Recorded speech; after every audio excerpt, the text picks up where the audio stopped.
안녕하세요. 반갑습니다. 오늘 이 시간에는 현대 컴퓨팅 인프라가 어떻게 지금의 모습으로 발전해 왔는지 그 아주 흥미진진한 진화의 과정을 함께 따라가 보려고 합니다.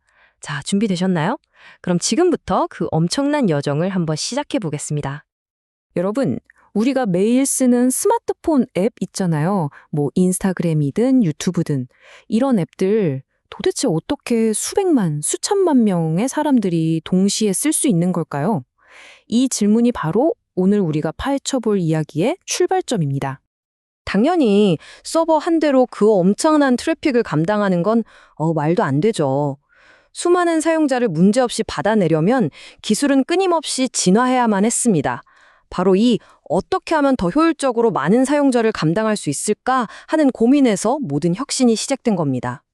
자, 시간을 아주 오래전으로 한번 돌려보죠. 컴퓨팅의 초창기 시절엔 정말 단순했습니다. 애플리케이션 하나를 돌리려면 그걸 위한 전용 물리 서버가 딱 한 대 필요했던 거예요. 아주 직관적인 방식이죠. 근데 이게 곧 어마어마한 비효율의 벽에 부딪히게 됩니다.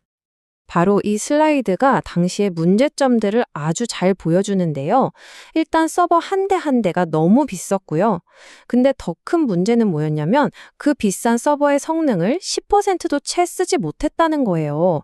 엄청난 자원 낭비였죠.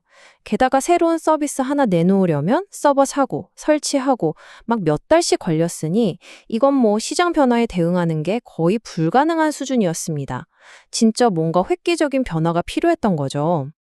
그래서 등장한 첫 번째 혁명이 바로 가상 머신, 우리가 흔히 VM이라고 부르는 기술입니다.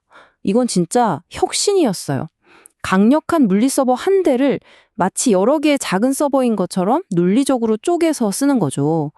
와, 정말 획기적인 아이디어 아니었나요? 이런 가상화의 마법을 가능하게 하는 핵심 기술이 바로 하이퍼바이저라는 소프트웨어인데요. 이걸 아주 쉽게 비유하자면 물리 서버라는 큰 빌딩의 관리인 같은 거예요.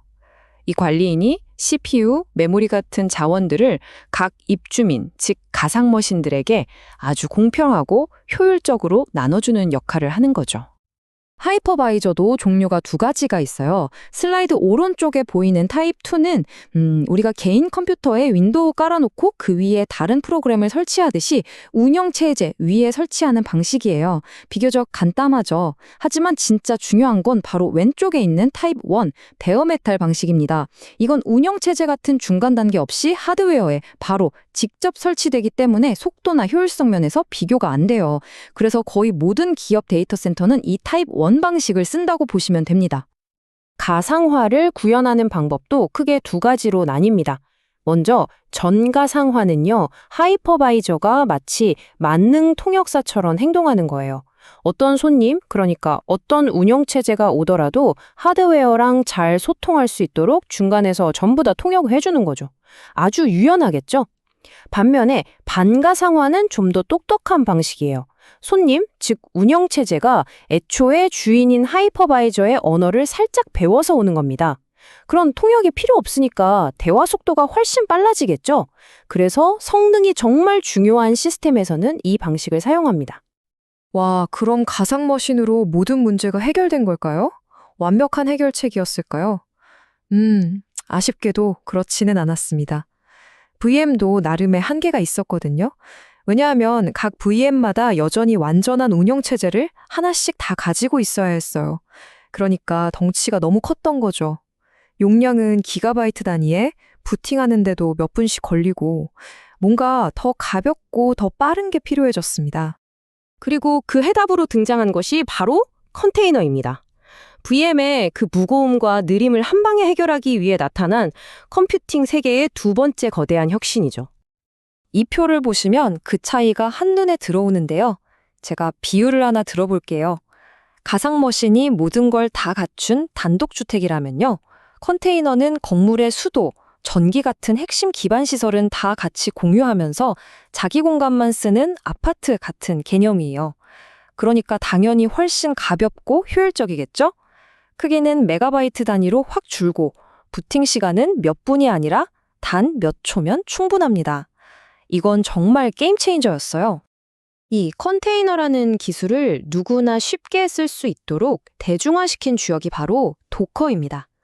도커 덕분에 개발자들은 복잡한 설정 없이도 자신의 프로그램을 컨테이너라는 표준화된 상자에 딱 담아서 내 컴퓨터에서는 되는데 같은 문제 없이 어디서든 똑같이 실행시킬 수 있게 된 거죠. 물론 컨테이너가 그냥 뚝딱 만들어지는 건 아니고요. 리눅스 운영체제의 아주 중요한 기술 두 가지가 이걸 가능하게 합니다. 첫 번째는 네임스페이스인데요. 각 컨테이너에게 여긴 너만의 독립된 공간이야 라고 칸막이를 쳐주는 기술이고요. 두 번째는 C그룹스인데 각 컨테이너가 CPU나 메모리 같은 자원을 너무 많이 쓰지 못하도록 사용량을 제한하는 역할을 합니다. 이 두 가지 덕분에 컨테이너들이 서로 싸우지 않고 사이좋게 지낼 수 있는 거죠. 자, 그런데 또 다른 문제가 생깁니다. 컨테이너가 너무 편리하고 좋으니까 너도 나도 쓰기 시작한 거예요. 이제는 서버 한 대에 컨테이너가 수백 개, 아니 수천 개씩 돌아가는 상황이 된 거죠. 와, 이 수많은 컨테이너들을 도대체 어떻게 일일이 관리하고 지휘해야 할까요? 여기서 바로 오케스트레이션이라는 개념이 등장합니다. 수많은 컨테이너들을 마치 오케스트라의 연주자처럼 보고 이들을 조화롭게 지휘하는 지휘자가 필요해진 거죠. 이 지휘 기술, 이걸 바로 오케스트레이션이라고 부릅니다. 그리고 현재 이 컨테이너 오케스트레이션의 세계를 평정한 명실상부한 표준이 바로 쿠버네티스입니다. 흔히 줄여서 KAS, KATS라고도 부르죠. 쿠버네티스는 컨테이너가 갑자기 죽으면 알아서 살려내고 사용자가 갑자기 몰려들면 알아서 컨테이너 개수를 늘려주는 등 이 모든 복잡한 관리를 자동으로 처리해주는 정말 똑똑한 지휘자입니다. 쿠버네티스를 이해하려면 이 세 가지 핵심 요소를 알아야 하는데요. 먼저 마스터 노드는 오케스트라의 지휘자입니다. 모든 결정을 내리죠. 워커 노드는 실제 악기를 연주하는 연주자들이고요. 마지막으로 파드는 지휘자가 연주자들에게 나눠주는 악보라고 생각하시면 이해가 쉬울 겁니다. 이 악보 안에 하나 이상의 컨테이너가 들어있죠. 조금만 더 깊이 들어가 볼까요? 이 슬라이드를 보면 각 노드 안에 어떤 부품들이 있는지 보여주는데요. 너무 복잡하게 생각하실 필요는 없어요. 예를 들어 지휘자, 즉 마스터 노드 안에는 스케줄러라는 친구가 있어서 어떤 연주자에게 어떤 악보를 줄지 결정하고요. 각 연주자, 즉 워커 노드에게는 큐블렛이라는 매니저가 있어서 지휘자의 명령을 착실하게 수행하는 거죠. 이렇게 여러 부품들이 유기적으로 협력하면서 거대한 시스템이 안정적으로 돌아가는 겁니다. 자, 이렇게 해서 거대한 물리 서버 한 대로 시작했던 컴퓨팅 세계가 서버를 가상으로 쪼개 쓰는 가상머신 시대를 거쳐 이제는 수천 개의 컨테이너를 자동으로 관리하는 쿠버네티스 시대까지 왔습니다. 정말 엄청난 진화의 과정이었죠. 기술은 여기서 멈추지 않을 겁니다. 과연 이 다음 컴퓨팅의 미래는 우리를 어떤 세상으로 이끌게 될까요? 한 번쯤 상상해보는 것도 재밌을 것 같습니다.